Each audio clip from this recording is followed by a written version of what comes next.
Takže veľkú pýchu vozového parku dopravného podniku mesta Bratislava. Je to nová električka, ktorú tu už vidíte stáť, ForCity Plus. Prvá obojstranná električka, obojsmerná električka, to znamená, že nemusí sa nikde otáčať. To vozidlo vzniká zhruba rok a půl nebo více jak rok postupným vývojem, spoluprácí s dopravním podnikem, s veřejností tak, aby to vozidlo vyhovovalo provozu v dopravním podniku a sloužilo tady veřejnosti vaší spokojenosti. To vozidlo je pětičlánkové nízkopodlažní vozidlo, jehož délka je zhruba 32 metrů.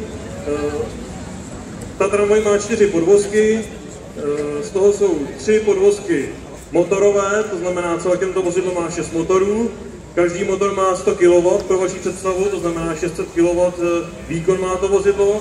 Nicméně při rozjezdu a při brzdě, když je potřeba, tak ten výkon může narůst až dvojnásobně, tak aby jsme splnili potřeby dynamiky toho vozidla.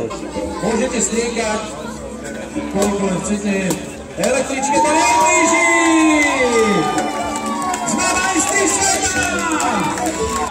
10, 9, 8, 7, 6, 5, 4, 3, 2, 1. Ideme! Funguje! Hurá! Sledujte ten nádherný pohyb, tú eleganciu a ladnosť, toto by mala hrať krásna hudba.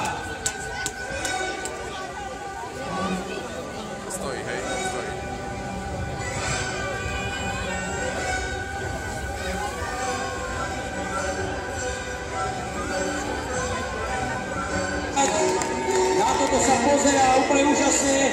Priatelia, ktorí stojíte na zastávke, táto nestojí zatiaľ, ale už o pár mesiacov sa bude meniť vozový park v Bratislave a tento nádherný voz ForCity Plus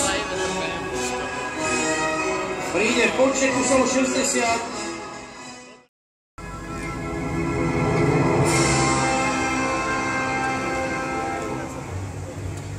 No, takže ona odišla za rok. Dobre, no. Poďte na bok, poďte trošku na bok. Električka sa vracia.